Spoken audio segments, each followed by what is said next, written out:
If you are experiencing crashes while playing Apex Legends, follow these steps to troubleshoot and resolve the issue. This guide will help you identify potential causes and apply solutions effectively. Step 1. Update your game. Ensure that Apex Legends is updated to the latest version. Open your game launcher, check for updates, and install any available patches. This can fix bugs that may cause crashes. Step 2. Check system requirements. Verify that your PC meets the minimum system requirements for Apex Legends. If your hardware is outdated, consider upgrading components like the GPU, CPU, or RAM to improve performance. Step 3. Verify game files. Use the game launcher to verify the integrity of game files.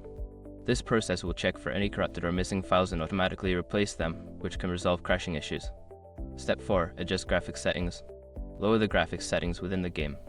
High settings can strain your system, leading to crashes. Start with lower settings and gradually increase them to find a balance between performance and visuals. Step 5. Update drivers. Ensure that your graphics card drivers are up to date.